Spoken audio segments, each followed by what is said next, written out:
Hello friends. आज फिर हम चर्चा करेंगे कि पढ़ाई कैसे करें।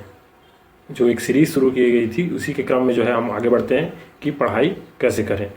तो मैं इस चीज़ पर चर्चा करूँगा कि जो हम पढ़ते हैं उसको जीवन से जोड़ कर पढ़ें, ज़िंदगी से जोड़ कर पढ़ें।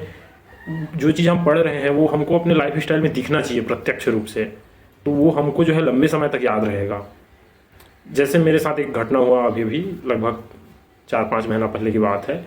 मैं यस बैंक के बारे में स्टडी कर रहा था, यस बैंक के बारे में जानकारी ले रहा था। तो मैं जानकारी ले रहा था और मुझे प्रत्यक्ष रूप से जानकारी मिल रही थी।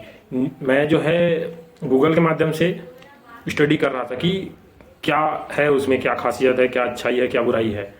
तो कुछ कुछ चीज़ मेरे को प्रत्यक्ष रूप से दिखने लगी। जैसे मैं फ़ोन पे करता था, तो फ़ोन पे के नीचे में यस बैंक का ये आता था, मतलब यूपीआई सिस्टम में यस बैंक का 40% शेयर होल्डिंग है। उसी तरह कभी कभी मैं एग्ज़ाम फॉर्म भरता था ऑनलाइन, तो वहाँ पर भी मेरे को यस बैंक का लोगो दिखता था, मतलब वहाँ पर भी यस बैंक का शेयर है। देखिए, मैं जो पढ़ रहा हूँ वो मेरे को प्रत्यक्ष रूप से दिख रहा है। तो ये चीज़ें मेरे को याद करने की कोई ज़रूरत नहीं है, वो मेरे को दिख रहा है। जो स्टडी किया मैं वही मेरे को प्रत्यक्ष रूप से दिख रहा है। तो इससे चीज़ें लंबे समय तक याद रहेगी, आपके माइंड में कोई बर्डन नहीं रहेगा याद करने का। तो इस तरीके से जीवन से जोड़ कर पढ़ें तो आप लंबे समय तक उसको याद रख सकते हैं। मैं बायोलॉजी का स्टूडेंट हूँ। तो बायो में जो चीज़ हम लोग बहुत सारी चीज़ें पढ़ते हैं, मनुष्य के जीवन से रिलेटेड पढ़ते हैं।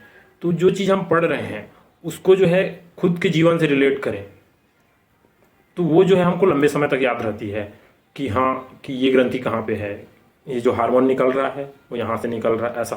तो ये हम उसको जीवन से जोड़ कर पढ़ते जाएंगे तो हमको लंबे समय तक याद रहेगा, माइंड में कोई बर्डन नहीं रहेगा। आप जो समय है, परिवेश है, कंपटीशन का युग है, तो इस युग में कितने चीज़ों को याद रखेंगे। तो इस तरीके से जीवन से जोड़ कर पढ़िए तो आपको लंबे समय तक याद रहेगा। उसी तरह से मैथ्स को भी आप जीवन से जोड़ सकते हैं। जैसे एग्जांपल देना चाहूँगा मैं, एलसीएम और एचसीएफ। जैसे एक सिंपल सा उदाहरण देना चाहूँगा। आप रोड में जा रहे हैं और अलग अलग जगह पर ट्रैफिक सिग्नल है। अब मैं देखता हूँ कि अलग अलग जगह पर अलग अलग टाइम पर ट्रैफिक सिग्नल जलती है। तो मेरे मन में एक जिज्ञासा हुई कि वो जो ट्रैफिक सिग्नल है वो ऐसा तो समय आता होगा कि वो जो अलग अलग समय में जलने वाली जो ट्रैफिक सिग्नल है वो एक समय पर जलती होंगी और पूरा शहर रुक जाता होगा। आप सोचिए, इमेजिन करिए कि अलग अलग समय पर ट्रैफिक सिग्नल जल रही है, ठीक है ना। तो एक समय ऐसा भी तो आता होगा कि सभी ट्रैफिक सिग्नल एक साथ जलती होंगी और पूरा शहर रुक जाता होगा। तो ये कैसे याद करेंगे आप? तो ये निकलेगा एलसीएम से। उसी तरह से आप एलसीएम या एचसीएफ। उसी तरह एक दूसरा एग्जांपल देना चाहूँगा। कभी आप मंदिर गए और मंदिर में घंटियाँ, जो मशीन में ऑर्डनरी जो मशीन में जो बजने वाली घंटियाँ हैं वो बजती रहती है 2 सेकंड में, 4 सेकंड में, 6 सेकंड में, एक अंतराल में बजती रहती है। तो एक ऐसा भी समय आता होगा कि जो सभी घंटियाँ हैं वो एक साथ बजती होगी और कैसा माहौल रहता होगा कि सभी घंटियाँ एक साथ बज रही है। तो ये भी एलसीएम एचसीएफ से आप उसको कैलकुलेट कर सकते हैं। तो इस तरीके से आपको जीवन से उसको जोड़ना पड़ेगा, कनेक्ट करना पड़ेगा, तब आप चीज़ों को लंबे समय तक याद रख पाएंगे। इसी तरह से इतिहास भी बहुत यूनिक सब्जेक्ट है। आप इतिहास से क्यों नहीं सीखना चाहते? मैं जब चंद्रगुप्त की जीवनी स्टडी कर रहा था, चंद्रगुप्त मौर्य, तो उस स्टडी में एक बहुत यूनिक कैरेक्टर देखा मैं।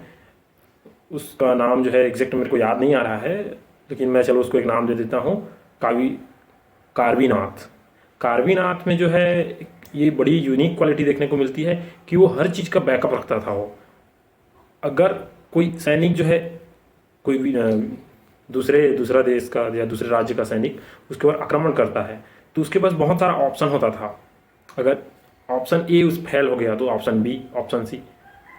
तो ये चीज़ हम पढ़े इतिहास में, उसको आप अपने जीवन में क्यों नहीं अप्लाई करते? आप अपने जीवन में भी बैकअप रखिए कि आप किसी एक के भरोसे ना रहें। जैसे आप पढ़ाई कर रहे हैं, ठीक है ना, तो आपके पास मल्टीपल ऑप्शन होने चाहिए। आप लाइफ में आगे बढ़ रहे हैं, ठीक है ना, जैसे आप कुछ काम करते हैं, ठीक है, तो आपके पास आय का सिर्फ एक ही सोर्स नहीं होना चाहिए, आपके पास मल्टीपल सोर्स होना चाहिए। आप लाइफ में आगे बढ़ रहे हैं, ठीक है, तो आपके पास सिर्फ एक ही रास्ता ना हो, मल्टीपल चॉइस होने चाहिए, ताकि आपको लाइफ में कोई टेंशन ना रहे, कोई तनाव ना रहे। और ये चीज़ मैं उस समय जब मैं चंद्रगुप्त का स्टडी कर रहा था तो उस समय मैं सीखा। तो इस तरीके से आपको जीवन में उसको जोड़ना पड़ेगा। उसी तरह विक्रमादित्य के 9 रत्न थे, 9 रत्न सभी यूनिक। 9 रत्न जो है उसको समय समय पर उसको दिशा देते थे, गाइडलाइन करते थे, एक सलाहकार के रूप में थे कि आपके हैं 9 रत्न। आप जब पढ़ाई किए तो आप इस चीज़ को क्यों विचार नहीं किए कि आपके भी 9 रत्न होने चाहिए। जब आप अकबर को पढ़े, अकबर के भी 9 रत्न थे और वो भी यूनिक थे। कोई चिकित्सक है तो कोई सैनिक है, कोई वित्तीय सलाहकार है, तो इस तरीके से। तो क्या आपके 9 रत्न हैं? तो आप जो है इतिहास को वर्तमान परिवेश से जोड़ कर पढ़िए। जिस तरह राजाओं के थे 9 रत्न, तो आपके क्यों नहीं है 9 रत्न?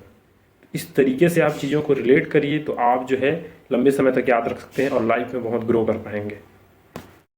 तो वही बात फिर रिपीट करना चाहूँगा मैं कि जो चीज़ आप पढ़ रहे हो वो चीज़ें आपके जीवन में प्रत्यक्ष रूप से होनी चाहिए। आप जो है उस चीज़ को प्रत्यक्ष रूप से जो है अनुभव करिए, अपने जीवन में रिलेट करने का प्रयास करिए, तो वो चीज़ें आपको लंबे समय तक याद रहेंगी। आपको उसमें मेहनत नहीं करना पड़ेगा, कोई बर्डन नहीं होगा, याद करने का कोई टेंशन नहीं रहेगा।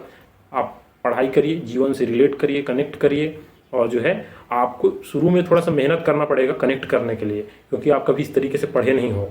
और जिस दिन आप इस तरीके से कनेक्ट करने लग गए, आप जो है आपको मेहनत कम करना पड़ेगा, आपका बर्डन कम हो जाएगा पढ़ाई में। तो इस तरीके से पढ़ाई करिए ताकि आपके माइंड में कोई बर्डन ना रहे और जो है आप लाइफ में आगे बढ़ सकें। Thank you.